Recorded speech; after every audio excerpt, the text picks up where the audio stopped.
बहू, बिल्कुल शर्म नहीं है। ससुर देवर यहीं खड़े हैं और तुम्हारे सिर से दुपट्टा गायब है। जल्दी जल्दी में मेरी शादी हो गई थी, समाज के लोगों के दबाव के कारण।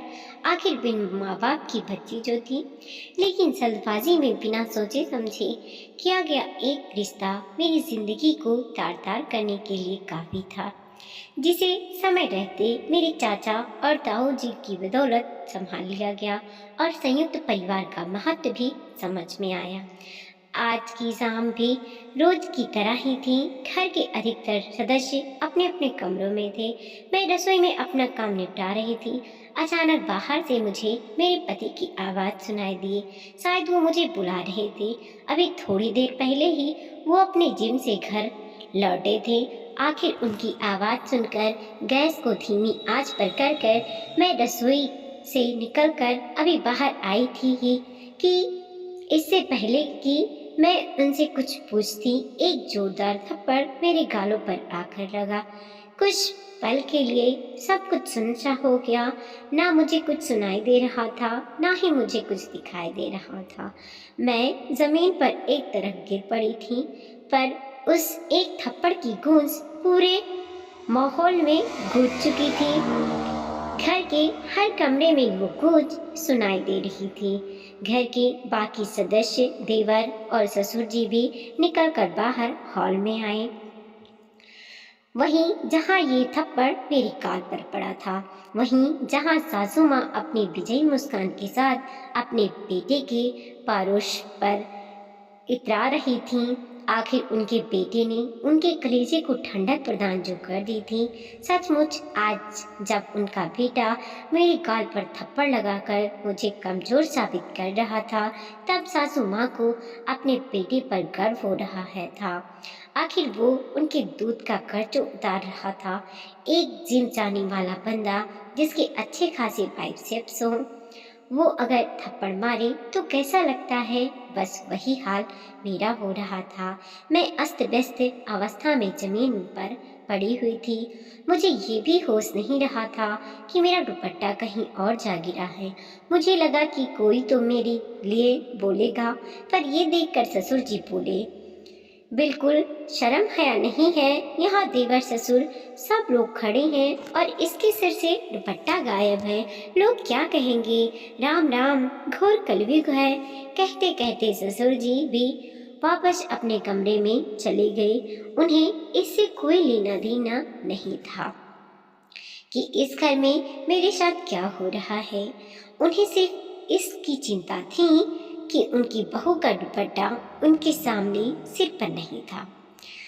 ससुर जी की बात सुनकर मेरे पति जबरदस्ती मुझे बाहों में पकड़कर उठाया और खींचते हुए कमरे में ले गए और ले जाकर पलंग की तरफ धकेल दिया। सब कुछ इतनी जल्दी जल्दी हुआ कि कुछ समझ ही नहीं आया। कुछ देर बाद मुझे होश आया, लेकिन जब तक होश आया तब तक स्वाभिमान तार तार हो गया। मुझे तो यह भी नहीं पता कि मुझे थप्पड़ पड़ा क्यों था। आखिर ऐसी क्या गलती कर दी थी मैंने? और ऐसा नहीं था कि यह सब कुछ आज मेरे साथ पहली बार हुआ है। यह तो शादी के अगले दिन से ही होना शुरू हो चुका था और मैं बर्दाश्त किए जा रही थी। बहुत ही नीच घटिया घर में मेरी शादी हो गई थी। दुर्भाग्यवश अभी तक तो मेरी शादी को सिर्फ एक ही महीना हुआ है, पर यह एक महीना कोई सपने जैसा नहीं था। एक एक्सीडेंट में माता पिता की मौत के बाद लोगों के कहने पर फटाफट अपनी जिम्मेदारी निभाने के चक्कर में चाचा ताऊ ने मेरी शादी इस घर में कर दी, क्योंकि उस संयुक्त परिवार में बेटी मैं ही अकेली थी। चाचा और ताऊ के दो दो बेटे थे।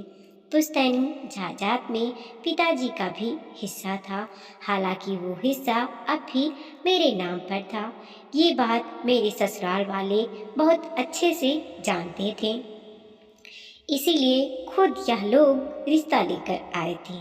उन्हें लगा था कि दहेज में वो पूरा हिस्सा मुझे मिलेगा, पर मैंने उनसे लेने से मना कर दिया कि अभी मुझे उसकी ज़रूरत नहीं है। बस यही बात इन लोगों को कचोट गई। ये अलग बात है कि मेरे चाचा ताऊ ने वो हिस्सा मेरे लिए संभाल के रख लिया, पर ये बात मेरे ससुराल वालों को पता नहीं। यहाँ आई तो ससुराल में सासू माँ का बोला भाला था। घर में कहने को 3 पुरुष हैं, पर सब उन्हीं की जुबान बोलते हैं। थोड़ी देर बाद सासू माँ की बाहर से आवाज आई, अरे ओ महारानी, कब तक आराम फरमाती रहोगी? बाहर आकर रोटियां तो सेक, यहाँ सब कब से भूखे बैठे हैं। आखिर रोती सिसकती मैं अपने दुपट्टे को सही करते हुए बाहर आई। मुझे देखकर मेरे पति ने कहा, अब तो सबक मिल गया होगा। आज के बाद खबरदार मेरी माँ को किसी काम के लिए कहा तो। वो यहाँ किसी की नौकरानी नहीं है। माँ बाप ने कुछ संस्कार नहीं सिखाए इसे। पति की बात सुनकर मन घृणा से भर गया। ऐसा कौन सा काम कह दिया मैंने सासू माँ को करने के लिए, जिसकी मुझे यह सजा दी गई। तभी याद आया कि सासू माँ को शाम को चाय की तलब हुई थी, तो चाय बनाकर उनके कमरे में देने गई तो सासू माँ कमरे में नहीं थी, इसीलिए चाय टेबल पर रख कर आ गई थी। रसोई में आकर आटा गूंथ ही रही थी कि सासू माँ ने चाय के लिए आवाज लगाई। आटे से हाथ सने होने के कारण सिर्फ इतना ही तो कहा था कि आपके कमरे में टेबल पर ही रखी है, ले लीजिए। भला ये भी कोई काम हुआ? 55 साल की औरत इतनी बुढ़िया नहीं हो गई कि चाय का प्याला भी ना उठा पावे और बेटे से शिकायत कर दी। और बेटा भी इतना समझदार कि इतनी सी बात के लिए थप्पड़ खींच कर लगा दिया। अभी 1 महीने पहले तक इनके घर में ऐसे कौन से नौकर चाकर लगे हुए थे जो इनकी माँ काम नहीं करती थी। बहू के आते ही अचानक क्या हो गया, मन में कई विचार उबाले मार रहे थे। अगर जवाब नहीं दिया तो जिंदगी भर भुगतना होगा। पूरे शरीर में नस नस में गुस्सा दौड़ रहा था।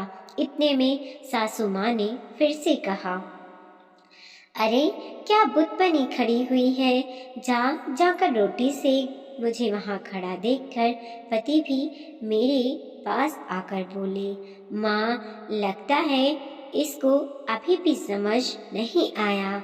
वो तो टेलर था, इसको अभी पूरी पिक्चर दिखाता हूँ। माँ जरा दरवाजे के पास जो लाठी रखी है वो देना। आज इसे बता ही देता हूँ कि ससुराल में कैसे रहते हैं।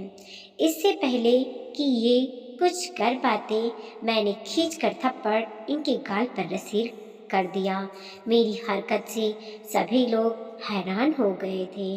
कुछ देर के लिए उस थप्पड़ की गूंज ने सभी को चुप करा दिया, पर उस चुप्पी को तोड़ते हुए मैंने कहा, अपनी बूढ़ी माँ से काम कराते हो तुम? शर्म नहीं आती? यह संस्कार बेच खाएं। तुम्हारी बूढ़ी माँ ने कुछ सिखाया नहीं तुमको कि ऐसी बूढ़ी औरत से काम नहीं कराते? अरे जिसको एक कप उठाना भारी हो गया उससे तुम लाठी जैसी भारी चीज उठवा रहे हो।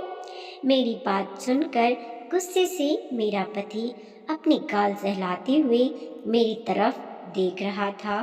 तभी सासू माँ फुफकार कर बोली, तेरी इतनी हिम्मत कि मेरे बेटे पर हाथ उठाया?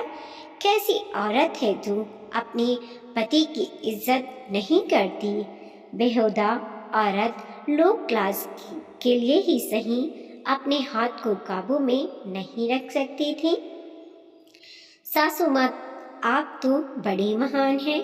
जब बेटा बहू को थप्पड़ मार रहा था तो वो उसकी मर्दानगी थी। अब बहू ने पलटकर थप्पड़ मारा तो बेहूदगी। मैं बर्दाश्त करने वालों में से नहीं हूँ। तभी ससुर जी भी चिल्लाते हुए बोले, इसे घर से धक्के मारकर निकालो। माँ बाप तो है नहीं, देखते हैं चाचा ताऊ कब तक घर में रखेंगे। सरमोहया बेच खाई इसने। अरे चाचा ताऊ तो रख लेंगे, लड़की की शादी की है, बेचा नहीं है हमने। हिम्मत कैसे हुई हमारी बच्ची पर हाथ उठाने की। माँ बाप नहीं है तो इसका मतलब यह नहीं कि जो आएगा वो तुम करोगे। अचानक पीछे से ताऊ जी की आवाज आई।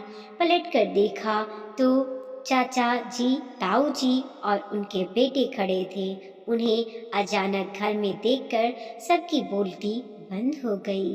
तभी चाचा जी बोले, हम तो सोच रहे थे कि त्योहार नजदीक है, अपनी बेटी को लिवा लाते हैं, पर यहाँ तो माहौल ही कुछ और है। हमने बेटी मारने पीटने के लिए नहीं दी है आप लोगों को। अरे नहीं नहीं नहीं, आपको कुछ गलतफहमी है। ससुर जी ने बात को संभालने की कोशिश की, पर ताऊ जी ने हाथ दिखाकर रोक दिया। ले जा रहे हैं हम हमारी बेटी को, अब सीधा कोर्ट में मिलना। बहुत बड़ी गलती की तुमने इस बिन माँ बाप की बच्ची समझकर। गलती हमारी थी कि हमने लोगों के कहने पर इसकी शादी जल्दी कर दी। सासू माँ ने अपना तारुब का पत्ता फेंका। हाँ हाँ, ले जाओ, बिल्कुल ले जाओ। घर बैठी बेटी बोझ ही होती है। जब लोग ताने मारेंगे ना, तब पता चलेगा। क्या कहेंगे लोगों से कि आपकी बेटी अपने पति को थप्पड़ मारकर आई है। लोग क्या कहेंगे, अब उससे हमें फर्क नहीं पड़ता। अब हमारी बेटी इस घर में नहीं रहेगी, कहकर ताऊ जी ने मुझसे मेरा सारा सामान बंधवाया और उसी समय मुझे लेकर रवाना हो गए। ताऊ जी ने मेरे हिस्से की संपत्ति मेरे सुपुर्द कर दी। मेरा घर तो था ही, जिसकी मैं ही मालकिन थी, और साथ देने के लिए चाचा ताऊ का पूरा परिवार था। अपने हिस्से की ज़मीन पर एक कोचिंग सेंटर खोल 9वीं से 12वीं तक की कक्षा के बच्चों के लिए पढ़ाई में शुरू से ही अव्वल थी। कोचिंग चल निकला, अच्छी आमदनी होने लगी, बल्कि अपने पति से तिगुनी। पैसों के लालच में मेरा पूरा ससुराल मुझे मनाने आया, लेकिन उनके इरादे अच्छे से पता थे हमें। फिर भी एक बार जवाब देना तो बनता ही था। एक जोरदार तमाचा खींच कर मारा अपनी सास के मुंह पर। उसका बेटा तेजी से आगे बढ़ा मुझे मारने के लिए, अपनी डौली दिखाते हुए। ताऊ जी के बड़े बेटे यानी मेरे चचेरे भाई ने अपने डोले दिखाए तो डर के मारे वहीं रुक गया। सासू माँ मेरी ओर खा जाने वाली नजरों से घूर रही थी। मैंने उनके सामने अपनी सूनी मांग दिखाकर बोला, तेरा बेटा मेरे लिए कब का मर चुका है, फिर तू कौन है, चल निकल यहाँ से। कोर्ट आ जाना अपने लाडले को लेकर तलाक के लिए। और हाँ, यह तो सिर्फ ट्रेलर था। आगे से दोबारा ऐसी हिकामत करने की कोशिश की तो पूरी पिक्चर दिखा दूंगी। आज दिल को बहुत सुकून मिला रहा था। वीडियो को लाइक कीजिए, कमेंट कीजिए और अपने दोस्तों के साथ ज़रूर शेयर कीजिए। चैनल पे नए हैं प्लीज़ सब्सक्राइब कीजिए और देखते रहिए मोटिवेशनल स्टोरी।